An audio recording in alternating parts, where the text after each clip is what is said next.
चलता है। 11, 12, 13% तक किसानों को लोन मिलता था एलडीबी से। भूमि विकास बैंक को लोगों ने उसे भूमि विनाश बैंक कहना चालू कर दिया था। उस समय आदरणीय हमारे राजनाथ सिंह जी कृषि मंत्री थे, तब जाकर किसान क्रेडिट कार्ड 4% ब्याज पर देने का काम हुआ और तभी से किसानों की किस्मत बदलने का काम हुआ है। सम्मानित साथियों, अटल जी के बाद जिस तरह से यूपीए की सरकार बनी, यूपीए की सरकार में जिस तरह के घोटाले हुए, हम सबसे छिपे नहीं। लगातार घोटाले, 11.5 लाख करोड़ के घोटाले ऐसे जो केवल उजागर नहीं हुए थे, पकड़े गए थे और देश संकट में था। उस समय लोग सोचते थे कैसे होगा, और कभी तत्कालीन प्रधानमंत्री थे स्वर्गीय राजीव गांधी, उन्होंने कहा था भ्रष्टाचार के संबंध में कि हम दिल्ली से एक रुपया भेजते हैं, विकास के अंतिम तौर पर पहुंचते पहुंचते 15 पैसा रह जाता। लेकिन जब 2014 में माननीय यशस्वी प्रधानमंत्री मोदी जी के नेतृत्व में सरकार बनती है, तो सरकार बनते ही उन्होंने कहा मेरी सरकार गरीबों को समर्पित, और जिस तरह से गरीबों को, किसानों को, महिलाओं को, युवाओं को इन 10-11 वर्षों में काम हुआ है, तो लगता है कि लोगों ने सपने में नहीं सोचा होगा।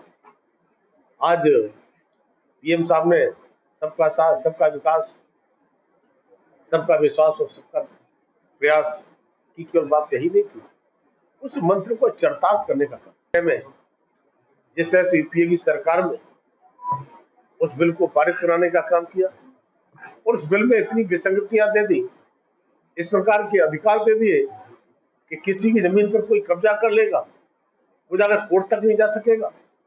और 2013 से लेकर के 10 वर्षों में, 11 वर्षों में इनकी संपत्ति वक्त की दुगनी बढ़ हो गई। और सबसे बड़ी बात यह कि दुगनी संपत्ति होते होते इनकम तो नहीं बढ़ी, लेकिन संपत्ति दुगनी हो गई। और जब सदन में चर्चा हुई तो देखने को मिला न जाने कितने प्रदेशों में इस प्रकार की जमीनें, सरकारी जमीनें थी, उनको वक्फ मान लिया गया। न जाने कितने इस प्रकार के हमारे प्राचीन मंदिर, उनकी जमीनें, मंदिर को भी वक्फ मान लिया गया।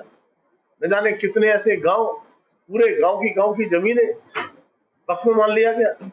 और उसमें कह दिया गया, जब आदमी बेचने को जाता है, बोले आप तो बेचने मालिक ही नहीं हो, आपकी जमीन तो वक्फ में चली गई। अरे और तो और न जाने कितने इस प्रकार के क्षेत्र, आज लोकसभा बना है उसमें भी उन्होंने हक जताना चालू कर दिया था, ये भी हमारी वक्फ है। जहाँ किसी ने नमाज पढ़ ली 4 दिन, बोली ये हमारी वक्फ की जमीन हो गई। माने अगर इस तरह से अगर कानून अगर नहीं लाया जाता तो वक्त के नाम पर जिस तरह से भ्रष्टाचार हुआ, जिस तरह से भू माफिया कब्जा करते जा रहे थे, लेकिन भू उस वक्त के जमीनों से, वक्त की संपत्तियों से आम गरीब मुसलमान का कोई हित नहीं हुआ। लेकिन आदरणीय प्रधानमंत्री मोदी के नेतृत्व में हमारे अल्पसंख्यक मंत्री किरण रिजिजू है, वो इस सदन में वक्त संशोधन पर लेकर के आए।